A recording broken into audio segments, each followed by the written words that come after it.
Bonjour, aujourd'hui nous allons traiter du modèle britannique et de son influence. Comme vous pouvez le voir, nous avons ici une carte qui représente la Grande-Bretagne et l'Europe au XVIIIe siècle, mais aussi ses différentes relations avec les pays européens. Dans ce chapitre, nous nous demanderons quelle est la particularité du modèle britannique, des colonies américaines et de son influence entre le XVIIe et XVIIIe siècle. Pour cela, dans un premier temps, nous nous intéresserons à étudier une monarchie parlementaire anglaise, un XVIIe marqué par des révolutions. Ensuite, nous nous intéresserons aux États-Unis d'Amérique.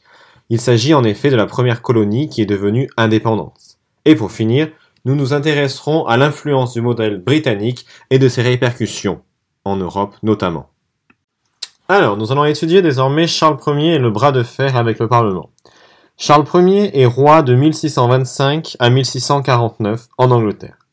En Angleterre, le Parlement est celui qui peut décider quels impôts sont à lever. En effet, le Parlement a le pouvoir de voter et de les contrôler. Mais surgit un bras de fer avec le Parlement. Sous le régime de Charles Ier, il y en a 3 qui sont convoqués successivement, mais Charles Ier les dissout parce qu'il n'obtient pas ce qu'il veut, c'est-à-dire il n'obtient pas ses impôts. Lui-même prend des décisions. Par exemple, il met en place le cheap money, qui est étendu à tout le royaume en 1635. Cet impôt était utilisé avant pour lutter contre la piraterie. Charles Ier veut et exerce un pouvoir absolu entre 1629 et 1640. Son objectif est de régner en tant que monarque absolu. Il signe d'ailleurs la paix avec les catholiques, la France et l'Espagne. Or, la France et l'Espagne sont catholiques et l'Angleterre est un régime protestant.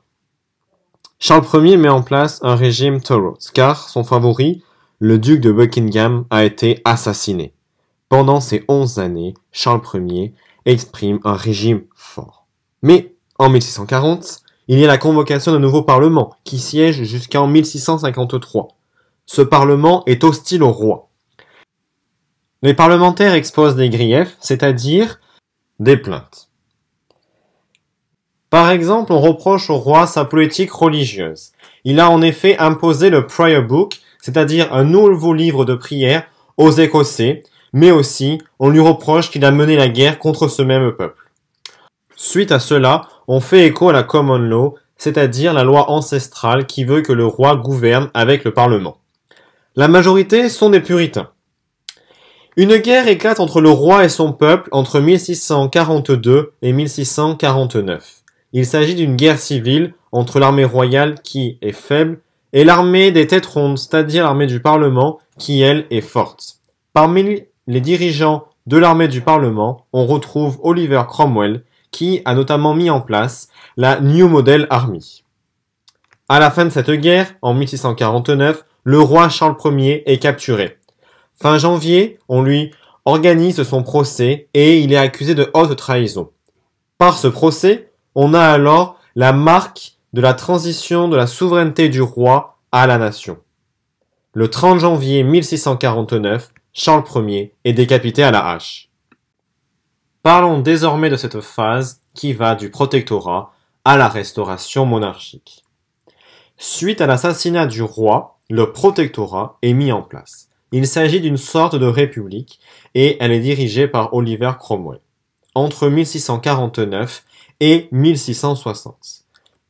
Cromwell exerce tous les pouvoirs face au Parlement, alors appelé Rump Parliament ou Parlement croupion, qu'il a lui-même affaibli. Cromwell devient alors le Lord Protecteur. Mais en 1658, à la mort de Cromwell, son fils n'est pas capable de prendre la suite. C'est alors qu'en 1660, on convoque un nouveau parlement appelé Convention Parliament. Tout est orchestré par George Monk, qui était d'abord un homme politique au service de Cromwell et qui ensuite a organisé la restauration monarchique. On choisit la restauration de la monarchie et on nomme Charles II roi. Charles II est le fils de Charles Ier.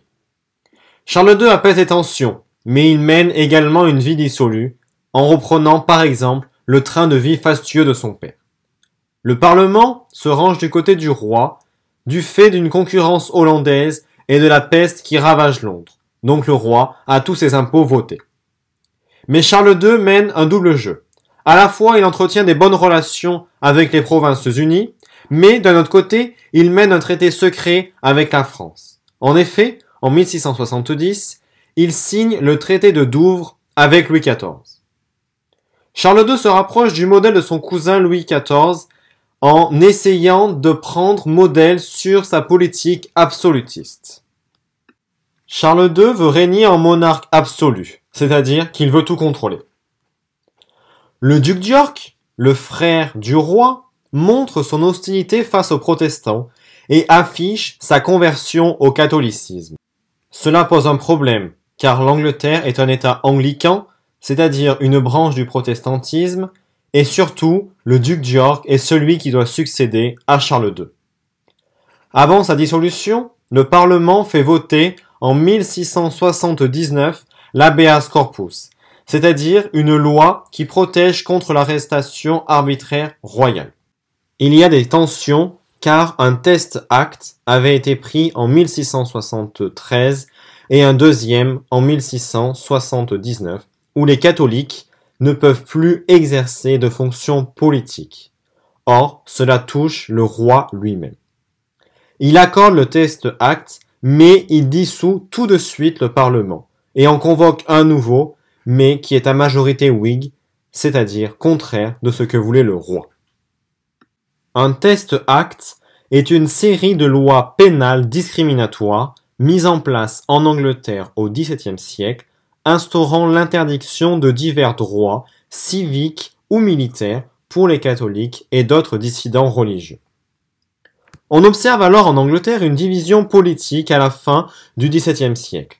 En effet, d'un côté, nous avons les Whigs, qui sont pour le Parlement, et de l'autre, les Tories, qui sont eux pour le roi, c'est-à-dire pour un pouvoir monarchique fort. En 1685, il y a la mort de Charles II, et le duc d'York devient roi sous le nom de Jacques II. Il est très impopulaire. Il reprend aussi l'absolutisme et cela inquiète beaucoup les Anglais. En effet, il est très favorable au catholicisme et la majorité est contre lui, c'est-à-dire les anglicans, des protestants d'Angleterre, et les puritains, qui sont eux des protestants calvinistes, partisans d'un christianisme pur et austère.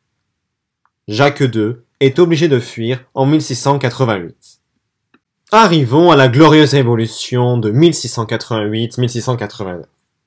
Fin 1688, on fait appel à Guillaume d'Orange, qui, lui, est aux Provinces-Unies et qui est le mari de Mary, la fille de Jacques II. Guillaume d'Orange est protestant. Les filles de Jacques II, Mary et Anne, ont été élevées dans la tradition protestante.